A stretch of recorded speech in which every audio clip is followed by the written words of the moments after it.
It's daytime with Aston Avery, and it's Pride Month as well. And joining me very regular is my regular contributor, Stephen Smith, to highlight this. Happy Pride, Aston. What does it mean to you, Stephen? It means a lot, actually. I mean, it's so important. Pride. People say, why do we have why do we have a straight pride? And I always go, well, you're lucky you don't need to have one. It's something that's, as a child, I knew I was gay. I wanted to look for someone to help me, to guide me, and by having pride, people can see a light. And it gives people a chance to express themselves, and as long as we can, I think we should have pride. Of course, and we're talking Pride now, Stephen, as well, because joining us, it's an absolute honour to introduce a true champion of equality, human rights campaigner, and LGBTQ plus activist, Peter Tatchell, who for decades has stood on front lines, fearless in fight for justice, and he joins us right now. So welcome, Yeah. Happy Pride. Happy Pride to you and your listeners as well. Hi, happy Pride, Peter. Happy Pride. Looking great in green. So when you hear the word pride, what does it mean to you here, Peter? For me, pride is about visibility. It's also about celebrating our community and our achievements, but it's also about protest and resistance, because we still have many battles to fight and win. We have achieved enormous successes, that's true. And I want to take this opportunity to thank every LGBT plus person in Britain and our straight friends and allies who've made that possible. Your support, your speaking out has changed Britain. All the anti-gay laws that once existed are now abolished, but we still have issues. Like the government has promised to ban conversion therapy. That is the attempt to change a person's sexuality or gender identity, but it ain't happened yet. And we've been waiting from successive governments since 2018, when they first promised this change would happen. We've also, of course, seeing our trans siblings under unprecedented demonization, ridicule, and attack. That is so shocking. It reminds me of the way in which lesbian, gay, and bisexual people were abused and demonized in the 1980s. Whatever you think about trans issues, trans people have and deserve human rights. Yeah, human rights. So that's why pride is still important. Still important to raise these issues. And of course, globally, the situation is far worse, with more than 60 countries still criminalizing same-sex relations. Some have up to life imprisonment for a consensual same-sex relationship. And 12 countries have the death penalty for homosexuality. So, a lot of progress is needed internationally, but again, there is and has been progress. Have managed in the last 40 years to reduce or end the criminalization in more than 40 countries. So again, success, but more work to be done. But it's quite frightening times right now, because we've got a government in America that's very anti, and the rights of the LGBT community are being pushed back. Now, what was really interesting, I was at the screening of Legendary Children, all of them queer, but the early gay pride march, and you were speaking, and you came up with something so clever, which I really take my hat off to. You said, by making a difference as LGBT people and going into other places and being an authentic self, we can make a difference. Would you like to expand a little bit more on that? Well, at a very simple level, it's about coming out. If you feel comfortable and confident, please come out to your friends and family, your neighbors. Well, because I'm talking about, you said, but going into other organizations and making a difference. There are other charities that aren't LGBT and making a difference. But the first thing to do is to come out. That's the single most important thing that any LGBT plus person can do, because research shows that people who know a gay people, straight people who know a gay person are much more likely to be sympathetic and accepting. And then, of course, you're right. It is very important and effective for LGBT plus people to go into other organizations, whether it be campaigns against world hunger or for the rights of disabled people, to champion the rights of women. being present in those organizations as a campaigner, as a supporter, that's another way in which we can build bridges and alliances. Yes. Because Absolutely. at the end of the day, LGBT plus people are a small minority. We need the support of others to win. And it's just the right thing to do for us to support others who are struggling against injustice and discrimination. But it also means that they are more likely to support us when we need them. So it's a two-way process. And the basic Yes, of principle is that course. Yeah. coalitions and working together makes us all stronger. Yeah. Absolutely. And Pride is also a time where many who are still afraid to come out might find the courage to show who they really are. There's both in younger, older generations who may be looking for supports there. For this year, where can they turn to this year? Well, you're in Essex, so I think you probably know better than I about local LGBT plus organizations, particularly youth groups. Yeah. That's obviously a very first port of call. But there are organizations like Friend, which is a counseling and support service that exists across the country. There are local and national switchboards, which also provide help and support. So there's a lot of different options there, but I just simply Google LGBT organizations and see what comes up. And I think you'll find there'll be some in your area. Yeah, there's a lot more now than when I came out. There's a lot. It's so much easier to find something. Listen, we've seen footballers come out this over the last couple of years and other sports personalities, but many of the major events, like the World Cup, are hosting in Qatar, Saudi Arabia. Do you think figures like David Beckham should stand up and say, no, we're not going because of their beliefs and the way they treat LGBT people? Well, of course, it's a tough call to ask individual sports people to sacrifice by not competing. But indeed, I think in extreme circumstances, they should. And it's been quite appalling the way in which David Beckham has been doing PR for Qatar, which is a country that persecutes its LGBT plus people. Yeah. They can face not only imprisonment and ill treatment in prison, but in Qatar, they also have forced conversion centers where LGBT plus people are placed to forcibly change their sexual orientation. Yeah, horrific. On top of that, there is widespread, well, not would say widespread, but not uncommon honor killing, so-called honor killing of LGBT plus people by their families, and that is never properly investigated, and people are never prosecuted for that in Qatar. So David Beckham has taken, it's rumored that he's on a contract that will net him more than £100 million equivalent for fronting for Qatar. And I think that's a really sad indictment of where Beckham stands. You know, he's put What do we feel, Peter? He's put money before human rights. So what do we feel about this, Peter? If we said to David Beckham, okay, go there, but wear the LGBT badge and give half of your money to LGBT charities. Well, that would be another good option. That would definitely be an improvement on his current stance, which is just to say nothing, to parrot the lines of the Qatar regime, and to take the money. Yeah. But on the wider issue, it isn't really just up to individual sports people to take a stand. Yeah. It is up to the sporting bodies like FIFA, which governs world football, to not give hosting rights to countries that persecute LGBT plus people, women, racial and religious minorities, and others. They should definitely not be giving the World Cup hosting rights to those countries. And Saudi Arabia is up for the 2034 World Cup at the moment. I thought it got it. Has it not been announced? I thought it had been announced. No. Well, it hasn't been formally announced, but in principle they've got it because no one else has put a bid in, and FIFA has not raised any objections. So I think it probably is a done deal. Yeah, absolutely. There are also other issues in other countries. You know, Saudi Arabia and Qatar aren't the only villains.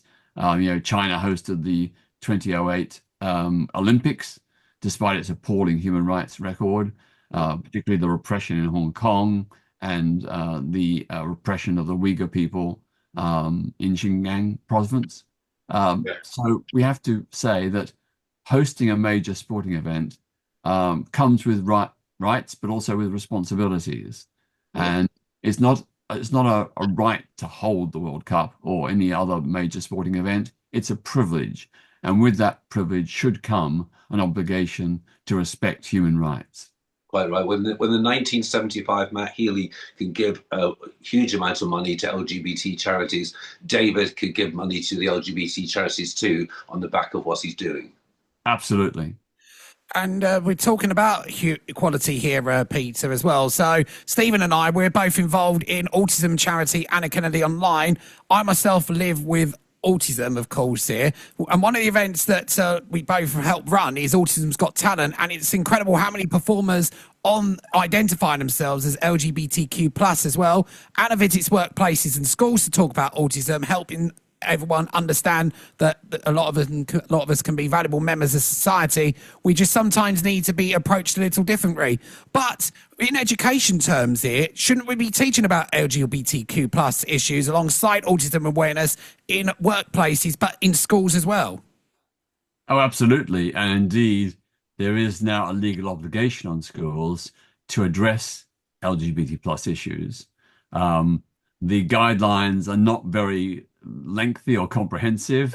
Some schools do it well, others do it very badly. They just tick box. It's not really done well or properly. But there is progress there, and that is good. And it shows that where schools have a good teaching about LGBT awareness and understanding, the level of bullying of LGBT plus kids goes way down. But even so today, across Britain, nearly half of all young LGBT plus kids say they've been bullied at school because of their sexuality or their gender identity. And Yes, that of is course. very, very wrong. We shouldn't put young kids in that vulnerable position. Bullying is very, very emotionally, psychologically, and even physically destructive. So we have to say stop. And I'm really glad that this work is being done on autism in school for kids in schools Yeah. to raise awareness and understanding. That's also very, very important. Education should be about preparing young people for adult life. And in that adult life, they will encounter autistic people, LGBT plus people, Black and Asian people, many other different diverse people. And it should always be about respecting difference, understanding difference, and supporting difference. Yeah, absolutely. It just makes such a huge difference if you talk about it. I remember going into one of the schools and talking about it, and the teacher, Mrs. Brown, put her hand up and said, "Hi, who would like me to have a happy life and get married?" And the students turned, "Well, yeah, sure. Well, I have a girlfriend, and I'd like to marry her." And the whole class went quiet. And then they all went up and hugged her, and I nearly cried. It was just amazing the difference it can make by going into schools and talking about it. Absolutely. And that's alongside it as well here, Stephen. I think it's you next that's got this question anyway. Is it me again? There's a oh God, very terrible topic. This the growing divide and issues for gays for Gaza as something some of the members of the LGBT community are not comfortable about because of the persecution of gay people. And I know you empathise. Do you think there should be more empathy for it, Peter? Well, I think there are two separate issues, and they're both human rights issues. Yeah. The people of Palestine have a right to their own state coexisting alongside Israel. There has to be peace, security, human rights, democracy for everyone, both Israeli and Palestinian. So you can, as I do, support LGBT plus rights in Palestine, but also support the right of Palestinian people to have their own state.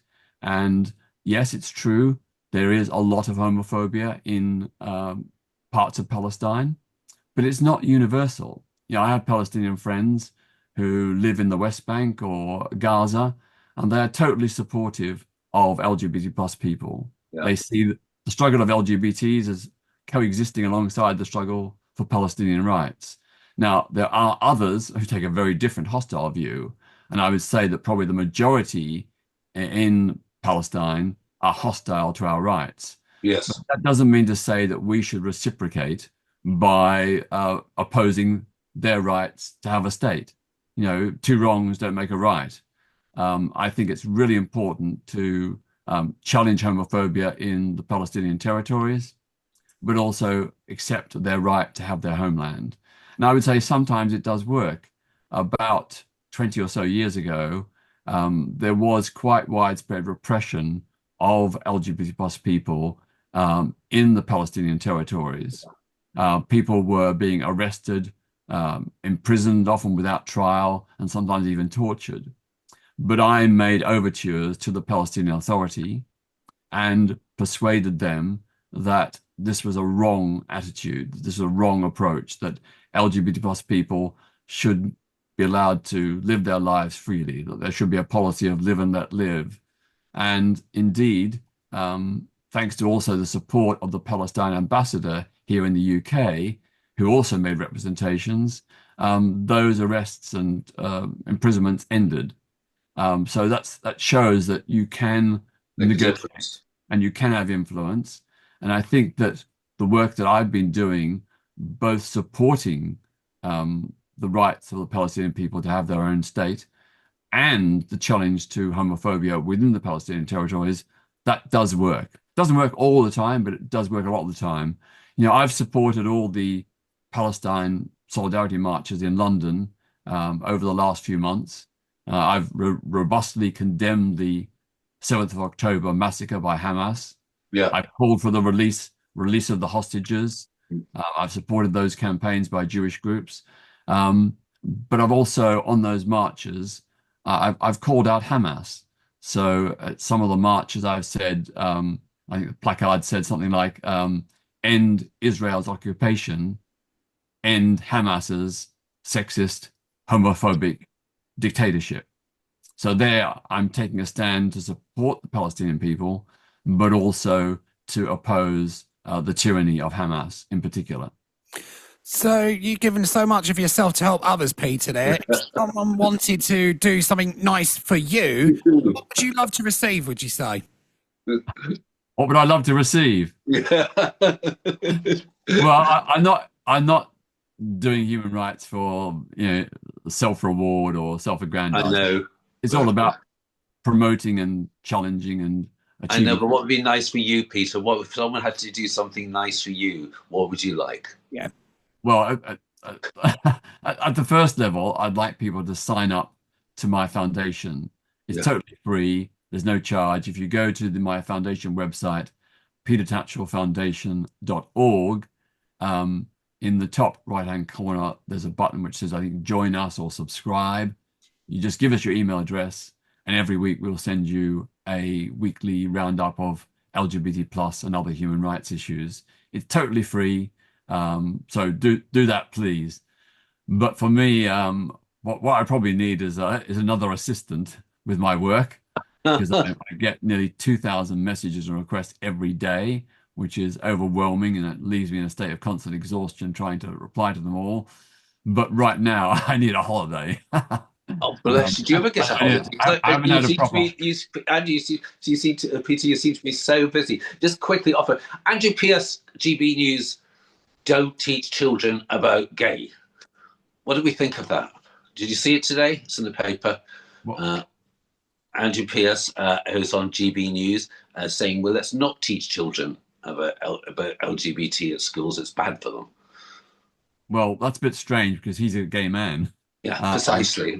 I always say some of the most homophobic people in the world. And I'm sure he went through, well, it's very likely he went through traumas at school himself. Yeah, of course. He ought to know better because, it's very, very wrong that young LGBT plus kids are teased, abused, bullied, and sometimes even physically assaulted in the classroom or the playground. That's so wrong. So we need to teach about LGBT issues. It's not about trying to turn people gay or I know. gay. You've got a magic wand. It's supporting those who are gay. And, just for the record, you can't make someone gay. You can't teach them to be gay. It's either in you or it's not. I mean, mostly the evidence suggests people are lesbian, gay, bisexual, or transgender because of a combination of chromosomal and hormonal factors in the womb before they're even physically born. Yeah. So, the idea that you can somehow change someone's sexuality or gender identity just does not With stand the up. agenda, which I always love that word agenda. It's just Yeah. But would you like to see an openly member of the royal family? I know we've had them, but this hasn't been open. Well, of course, there have been a number of Many. there have been a number of gay or lesbian members of the royal family over the last 100 years, Yeah. but it's all been covered up. And of course, I would like to see an openly gay member of the royal family. I think there is a distant cousin of the Queen who is openly gay, Yeah. and he married his longtime partner. But in terms of the major royals, the immediate family, no. Even though I venture to say there are at least one, allegedly. But for me, I'm not a fan of the royal family. I don't think monarchy is compatible with democracy. You know, the monarch is our head of state, the highest public office in the land.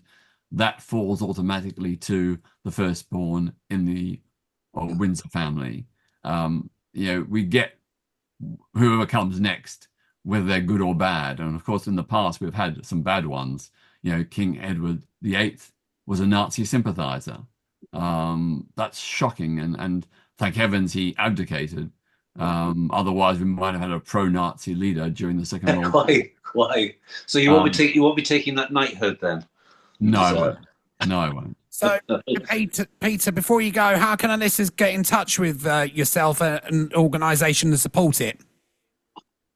Well, as I said, you know, go to my foundation's website, petertatchellfoundation.org, and you can see the work we do. And as I said, if you feel you wish to, please consider signing up to receive the email bulletins every week. On the button in the top right hand corner, which says, I think, join us or subscribe. I can't remember which. I think we changed it recently. Sure. And if you're, you know, feeling generous, there's also a donate button. Donation button. Well, I'll put that and I'll put it on the video when it goes out later on today. So it'll be on the YouTube video. So it's brilliant to have you on as always. Peter, thank you so much for coming, and happy Pride to you. Thank you both, and thank you all your listeners. Thanks. Have a happy Pride, happy life. And together, we can make Britain better. Thank you. Thank you, Peter. Bye-bye. Bye.